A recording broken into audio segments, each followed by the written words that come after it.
If you're watching this right now, Tarot has a message for you.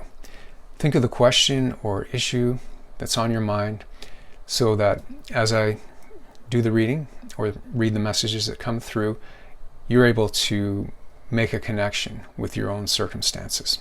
Okay? So just do that now. And I've already shuffled and laid out the cards in what's called a horseshoe spread, a 7-card spread. I don't know what the cards are yet, so let's get into it. So this is in the past position. In the past, you felt with the 7 of Wands, you felt like you really had to stand your ground and defend your beliefs. You had to stand up and fight for something, but you were doing it successfully. This led to now, with the Chariot, a very similar energy actually, because 7 of Wands and the Chariot, if you know Roman numerals, if you've been around like me, they taught us this in school back in the day, but that's the number 7. It's also number 7. So anyway, the Chariot is also about, it's using your determination, your willpower, and your focus to overcome obstacles. You might be facing obstacles. Actually, it's saying you are facing some obstacles in your life right now, but with determination and focus, you can overcome them, and you will overcome them. This is a card that gives the assurance that you will overcome them if you use determination and willpower. Now, this isn't force. Notice how he's not whipping the animals or forcing them. He's holding the reins gently. So it's like the energy is like your energy combined with the energy of the universe, in a sense, you could say. Okay, so that's right now. And in the near future, Queen of Swords. Now, this can mean many things. In one-on-one readings with clients, court cards like this will often be a person who's involved in the situation. So there may be usually a woman or somebody who comes across as a woman in this way who is very strong-minded and who is will be influencing your life in some way. This could be someone you have to deal with. It doesn't have to be a close relationship. It could even be somebody that you're dealing with at the bank, for example, if you're trying to get a loan or something like that. But other than that, this is saying that in the future, I feel it's more, for most of you watching this, this is more of a theme that will be qualities that you need to embody in the future, near future. And that can be any time from now over the next few days, okay? Let's call it that. And this is standing up for yourself, having backbone, really speaking up, not being afraid to speak up. It's not looking to provoke people or be overly assertive where you're trying to control other people like that, but you need to stand up and be determined, stand up for yourself. Okay. Now, this card is the best approach moving forward. So it's like a great advice here. Let's see what the advice is. Okay. 8 of Swords. Okay, so this is feeling stuck. It's feeling like you're feeling trapped, caught between a rock and a hard place. And notice too, the swords, which represent thoughts, communications, they're in the ground, so the points of the swords, the sharpness, the clarity is not available.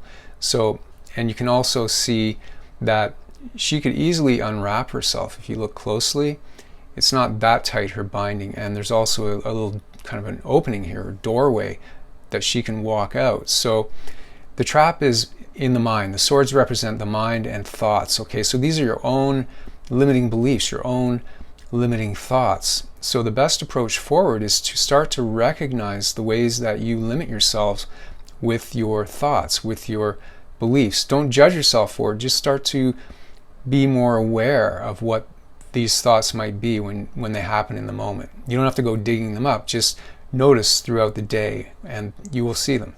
They'll come to the front and you'll recognize them.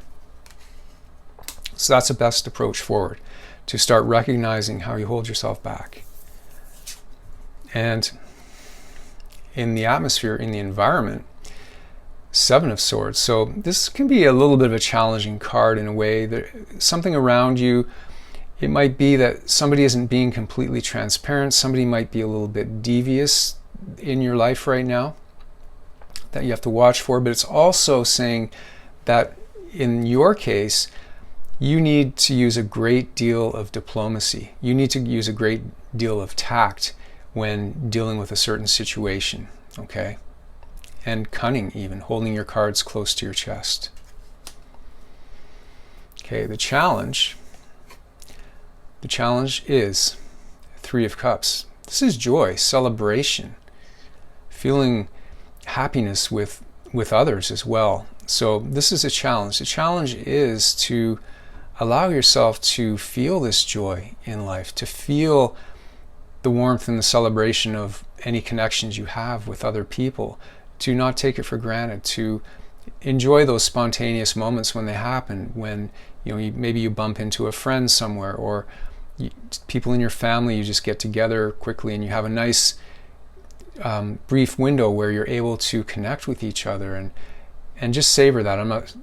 Nobody here is this. I'm reading the cards, okay? So nobody's saying that you don't already do that, but if you do, that's great. And if you notice that you haven't been as much as you would like to, then that's something that's the challenge, okay? The challenge is, and by doing that, this will raise your energy, as I say. This will get some of those clouds out of the way so that you'll be able to see with more clarity and enjoy life more, which will just bring more things your way. And the outcome, Queen of Wands. Just a couple of wands, okay? 3 swords out of 7. So a lot of mental challenges here. There's a lot of challenges going on that way, because swords are the mental aspect, thought, communication, the mind. But here, the Queen of Wands is the outcome. Okay, this is actually a great card too. This is saying the outcome will be confidence, optimism, more cheerfulness, just really having the confidence to put yourself out there and accomplish what you need to do, take action the way you need to take it, and to really nurture that enthusiasm and passion and drive that you have to move forward. And in some cases, it just means getting more in touch with that real passionate spark that we all have within, the animal nature and sexuality, that type of thing as well. But the Queen of Wands is just a beautiful card for having that energy to go out there and put yourself out there with confidence. That's the outcome. Okay, so that's the reading. Leave me a comment. Let me know your thoughts and how this might be impacting you. The light in me sees the light in you.